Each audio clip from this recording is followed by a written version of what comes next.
మధ్యప్రాచ్యంలో యుద్ధ జ్వాలలు ఇప్పుడిప్పుడే చల్లారే సూచనలు కనిపించడం లేదు. తాజాగా ఇరాన్కు చెందిన ఖర్గ్ ద్వీపంపై అమెరికా దాడులు చేయడమే అందుకు కారణం. ఖర్గ్ ద్వీపం నుంచే 90% ముడి చమురును ఇరాన్ ఎగుమతి చేస్తోంది. ఇన్నాళ్లు ఇరాన్ సైనిక స్థావరాలు, క్షిపణుల లాంచర్లపై దాడులు చేపట్టిన అగ్రరాజ్యం ఇప్పుడు ఇంధన కేంద్రాలను లక్ష్యంగా చేసుకుంటామని హెచ్చరించడం ప్రకంపనలు సృష్టిస్తోంది.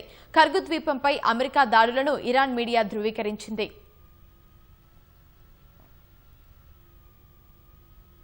ఇరాన్ సముద్ర తీరానికి దాదాపు 28 కిలోమీటర్ల దూరంలో ఖర్గ్ ద్వీపం ఉంది.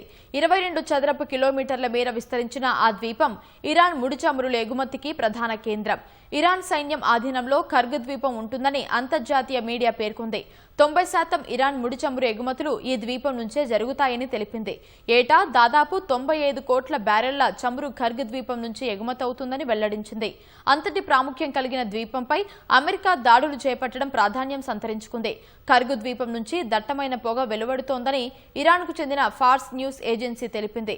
దాడుల సమయంలో 15కు పైగా పేలుళ్లు సంభవించాయని పేర్కొంది. హెలికాప్టర్ నియంత్రణ కేంద్రం, హెలికాప్టర్ క్యారియర్, మారిటైమ్ బేస్ ధ్వంసమయ్యాయని వివరించింది. అమెరికా దాడుల్లో ఇంధన మౌలిక సదుపాయాలు దెబ్బతినలేదని తెలిసింది.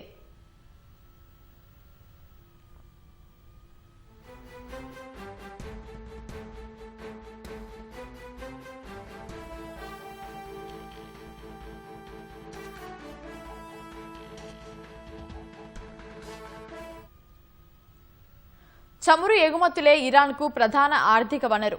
ఆ దేశం ఉత్పత్తి చేసే 80% ముడి చమురును చైనా కొనుగోలు చేస్తోంది. ఇరాన్ సైనిక సామర్థ్యాలను 90% ధ్వంసం చేశామని చెబుతున్న అమెరికా ఇప్పుడు ఆర్థికంగా దెబ్బ కొట్టాలని సూచిస్తోంది. అందులో భాగంగానే ఖర్గ్ ద్వీపాన్ని లక్ష్యంగా చేసుకుందని నిపుణులు చెబుతున్నారు. తమ చమురు కేంద్రాలను లక్ష్యంగా చేసుకుంటే మధ్యప్రాచ్యంలో అమెరికా వాటాలు ఉన్న ఇంధన క్షేత్రాలపై ప్రతిదాడులు చేస్తామని ఇరాన్ హెచ్చరించింది.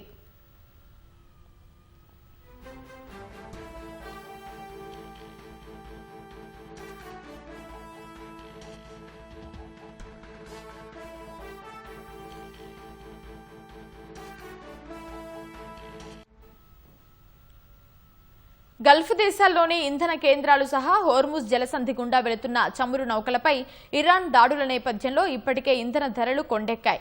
ఇరాన్ చమురు కేంద్రాలపై అమెరికా దాడులు చేస్తే బ్యారెల్ చమురు $150కు చేరే అవకాశం ఉందని విశ్లేషకులు హెచ్చరిస్తున్నారు.